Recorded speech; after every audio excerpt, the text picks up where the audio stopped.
أخت بدأت حياتها بتضحي عشان إخواتها، لكن الفقر ضيعها، والظروف جرجرتها لطريق ما تعرفش ترجع منه. ويلا نبدأ الحكاية. في حارة صغيرة مليانة ناس وحكايات، كان ساكن زاهر مع مراته لبيبة. زاهر راجل على قد حاله، بيشتغل شغلانة بسيطة باليومية، يوم يلاقي لقمة ويوم لأ. أما لبيبة فكانت ست جدعة وطيبة، بس المرض هدها وخلاها طول الوقت نايمة في السرير. عندهم 3 بنات، أكبرهم مديحة، كانت شايلة شيلة تقيلة وهي لسه صغيرة، بتشتغل من صغرها عشان تساعد في مصاريف البيت وكمان في علاج أمها اللي مع الوقت تعبت جدا وماتت. بس الدنيا ما وقفتش على كده. بعد كام شهر زاهر وهو راجع من شغله عربية خبطته وملحقش يوصل للمستشفى. راح هو كمان وساب بناته ال3 لوحدهم في الدنيا. مديحة اتحولت في لحظة من بنت لسه في أول شبابها لأم وأب في نفس الوقت. ما كانش عندها رفاهية الحزن ولا الوقت للبكاء. كل اللي في دماغها ازاي هتسد مصاريف اخواتها وازاي هتأكلهم وتعلمهم. فضلت مكملة شغلها، تخرج من الفجر وترجع آخر الليل، تنظف وتغسل وتشيل الهم فوق وهم تحت.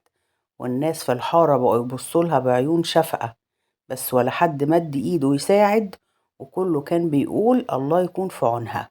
مديحة فضلت تشتغل وتتنقل من شغلانة للتانية، يوم تشتغل في بيت تنظف ويوم تروح محل تخدم فيه، لكن كل شغلانة كان مرتبها قليل.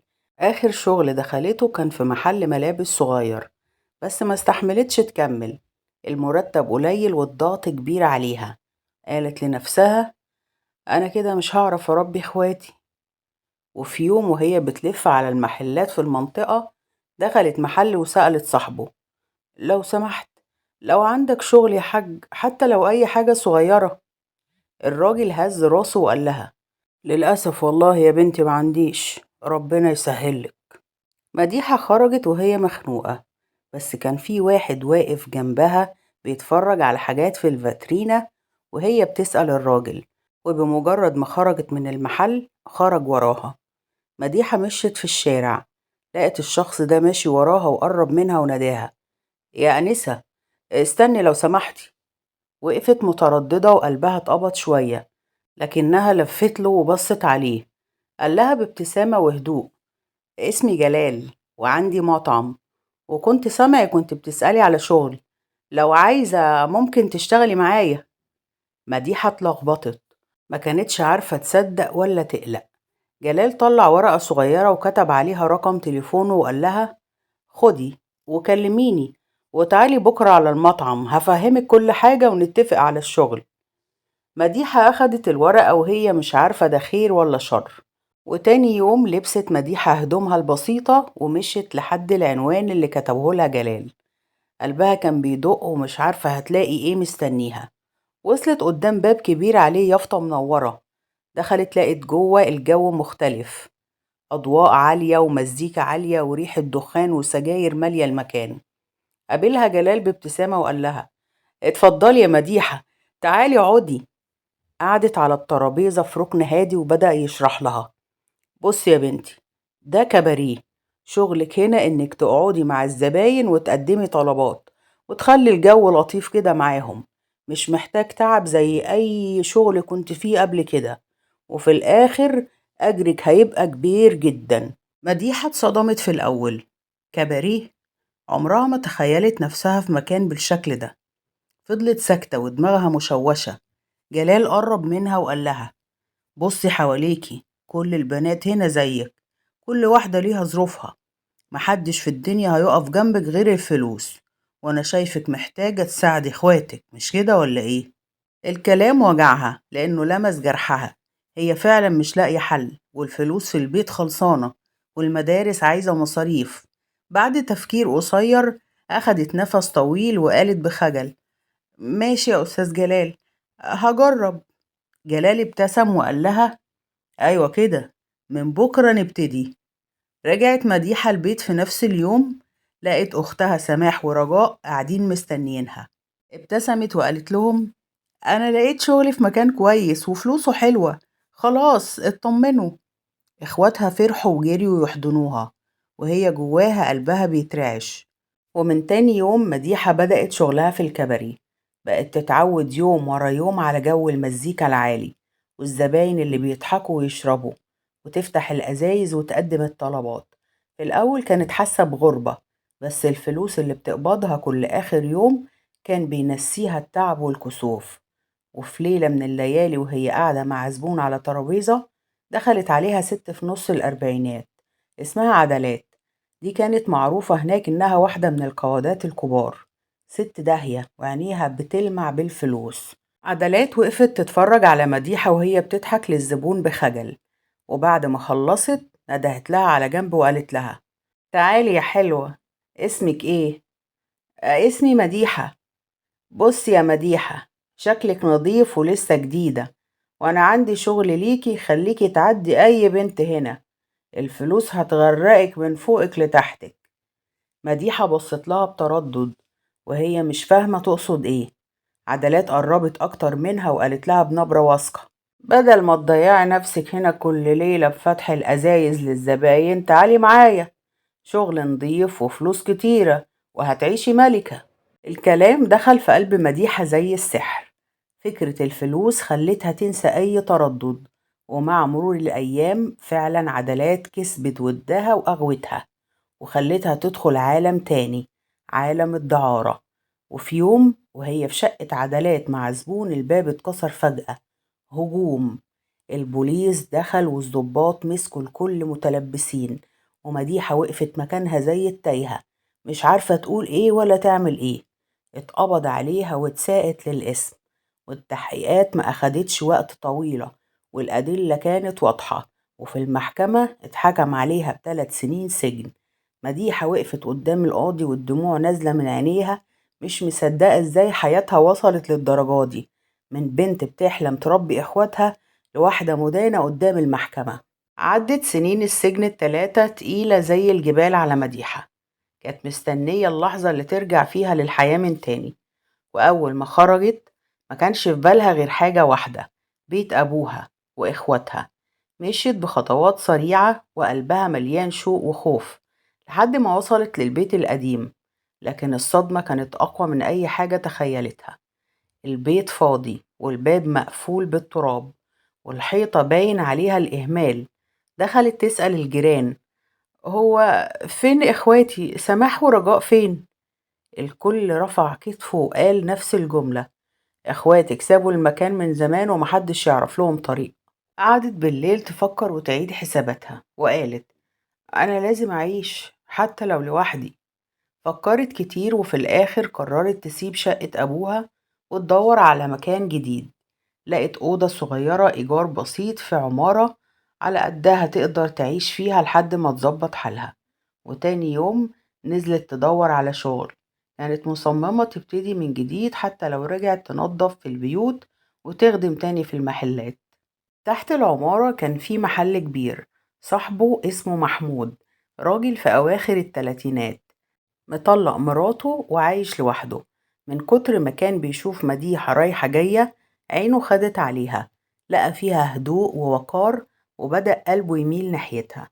في يوم وهي راجعة من الشغل وقفها قدام المحل وقال لها: مديحة، ممكن أكلمك دقيقة؟ استغربت وردت عليه بتوتر: خير يا أستاذ محمود، في حاجة؟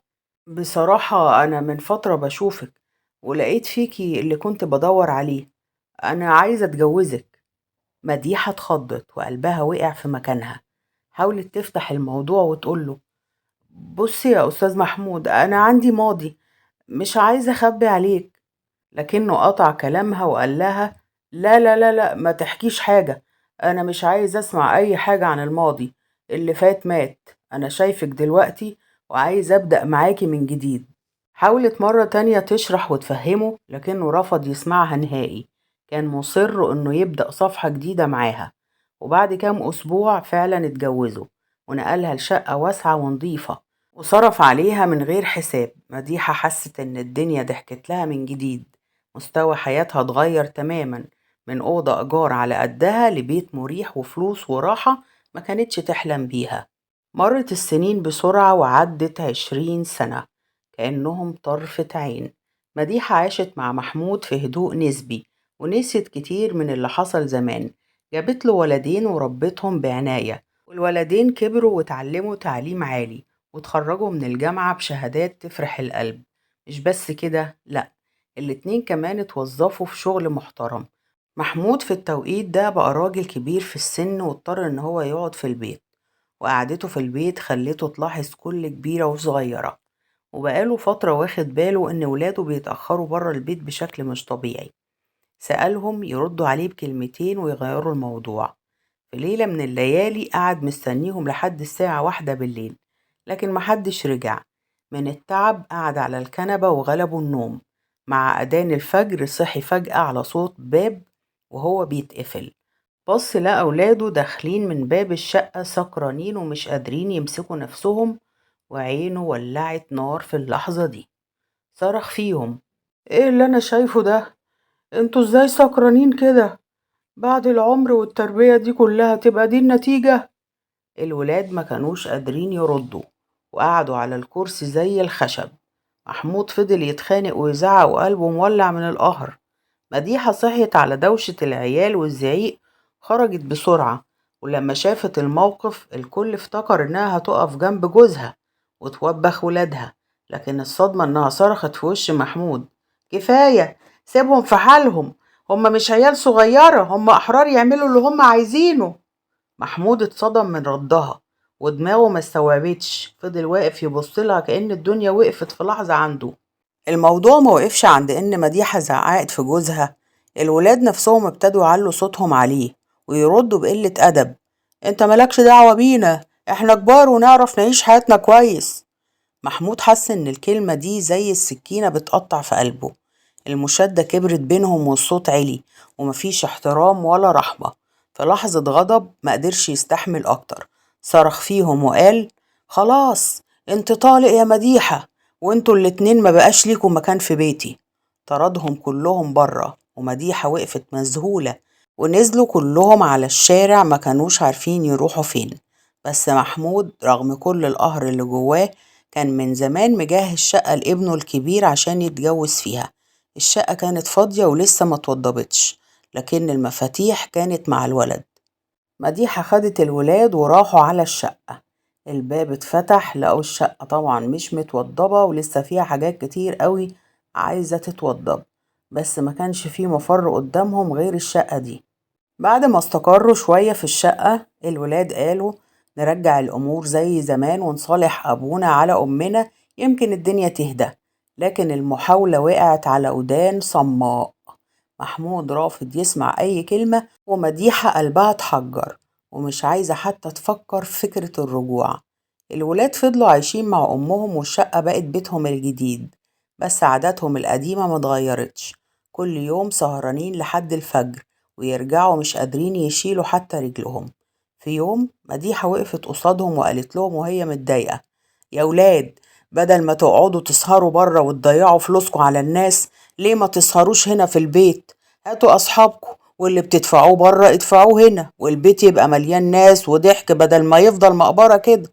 الكلام دخل دماغهم جدا وعجبتهم الفكرة، وفعلا من الليلة دي الشقة الفاضية بقت تنور، والمزيكا بقت فيها طول النهار، والدخان مال الجو، والصحاب بقت تيجي بالعشرات، والفلوس اللي كانوا بيصرفوها في الكافيهات والبارات بقوا يحطوها في جيوب أمهم وهي راضية ومبسوطة. السهرات بقت عادة يومية عندهم، والفلوس اللي كانت بتتصرف بره دلوقتي بتتكدس جوه. والولاد حسوا إن الموضوع مش بس سهرة، ده مصدر رزق، باب للفلوس من غير أي تعب. مديحة بعينيها اللي متعودة تحسب كل حاجة قالت لواحد من ولادها: يا ابني، السهرة دي محتاجة بنتين يخدموا على القعدة، يشيلوا الكوبايات، يجيبوا طلبات، يخلوا القعدة كده شيك زي بره. وفعلا الولد جاب بنت تشتغل.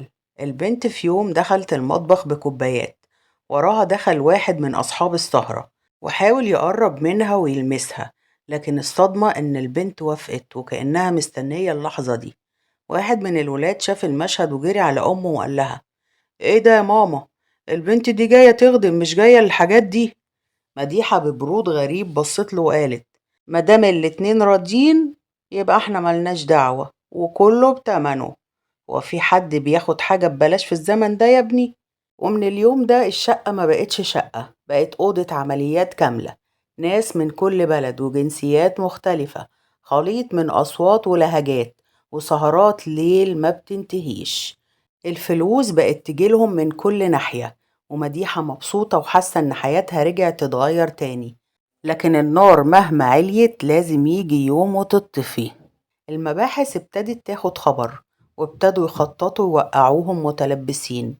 وسط الزحمة والليالي الصخبة ظهر إكرامي، راجل لابق وشكله زبون تقيل، لابس شيك، ودخل بثقة طلب من مديحة حاجة يشربها، وابتسم وقال لها: أنا النهاردة مش عايز بنات، هقعد معاكوا أعرف الجو وبكرة أجيب صاحبتي معايا. مديحة استغربت وقالت له: بس احنا كنا عاملين حسابنا انك هتكون موجود بالليل معانا. ضحك وقال لها: ولا يهمك يا ست الكل، انا هديك حساب الليلة كاملة زي ما اتفقنا، بس سيبيني اروق على روحي واشوف الجو الاول. مديحة بعينيها اللي دايما تحسب الفلوس قبل اي حاجة وافقت. لكن اللي ما كانتش تعرفه ان اكرامي مش زبون، كان مزروع وسطهم من المباحث. قعدته الليلة دي ما كانتش عادية، كان بيوزع تسجيلات صغيرة في أركان المكان، ومحدش خد باله منها. خلص قعدته وضحك ودفع الحساب زيادة ومشي. ومديحة وأولادها افتكروا إنهم كسبوا زبون تقيل، لكن في الحقيقة كانوا بيسيبوا الباب مفتوح لكارثة. اليوم التاني رجع إكرامي ومعاه واحدة ست، لبسها ملفت وضحكتها عالية، والشقة كالعادة مولعة، كل أوضة مليانة زباين وبنات، صخب وضحك وأغاني عالية. مديحة مبسوطة وحاسة إن الشغل بقى ماشي زي الساعة. دخل إكرامي وأخد أوضة مع واحدة صاحبته، ما قعدش 10 دقايق والباب خبط خبط غريب، خبط تقيل وعنيف مش زي أي زبون. الجو اتوتر والعيون بدأت تترعب، والولاد قالوا: ما تفتحوش، ده شكل مش خير، دي مش خبطة ناس عادية. لكن الخبط كان أقوى، والصوت بيدوي في العمارة كلها: افتحوا، بوليس! ملحقوش يخبوا حاجة والبيت كله اتقلب في لحظة. الباب اتكسر والمباحث دخلت زي السيل، وفجأة زعيق وعياط ودوشة، والزباين والبنات اتحشروا في الصالة ملفوفين في ملايات، والولاد مرعوبة ووشوشهم اصفرت. مديحة واقفة وشها اصفر، وعارفة ان اللحظة دي هي الكابوس اللي كانت خايفة منه طول حياتها. وتساقوا زي القطيع على اسم الشرطة، وشوش مكسورة وعيون فيها خوف وذل. المباحث فضوا التسجيلات اللي زرعها إكرامي، وطلع كل حاجة متسجلة بالصوت والصورة، ضحك وكلام واتفاقات وبنات بتتوزع زي البضاعة. الصدمة كانت قوية، بس مفيش مجال للهروب. اتفتح التحقيق، وساعة الجد محدش قدر ينكر. الولاد اتكسروا واعترفوا، والبنات خافوا وقالوا الحقيقة. ومديحة وقفت مكسورة ودموعها بتنزل واعترفت بكل حاجة. القضية اتجمعت بسرعة، والأدلة كانت أقوى من أي مرافعة. الموضوع اتحول للمحكمة، والجلسة كانت مليانة وجوه غريبة بتتفرج، والصحافة بتكتب، والأحكام صدرت: 3 سنوات سجن مع الشغل والنفاذ على مديحة وولادها الاتنين، كل واحد خد فيهم سنة سجن. و4 بنات كانوا موجودين في الشقة، كل واحدة فيهم خدت سنة، وإلزامهم كمان بالمصاريف الجنائية. قاعة المحكمة اتقلبت عياط وانهيار وصرخات بنات بتندب حظها، وولاد بيحاولوا يخبوا دموعهم. أما مديحة وقعت على الكرسي وحست إنها رجعت لنفس البداية: سجن وفضيحة وضياع. لو وصلتوا معانا للنقطة دي اكتبوا لنا ان انتوا من الابطال، وقولوا لنا رأيكم المهم جدا في التعليقات. في رأيكم لو الاب ما طلقش الام كان ممكن يمنع النهاية دي؟ ولو انتوا مكان الولاد لا قدر الله كنتوا هتختاروا الفلوس ولا كرامة ابوكم؟ ومين اكتر واحد في القصة ملام، الام ولا الولاد ولا الصحاب ولا الاب؟ هتجيبوا اللوم على مين في دول؟ وبشكركم شكرا جزيلا حبايب قلبي لو لسه مكملين معانا لحد دلوقتي، ما تنسوش تعملوا شير لأصحابكم عشان نسمع رأيهم في التعليقات، وشكرا جزيلا.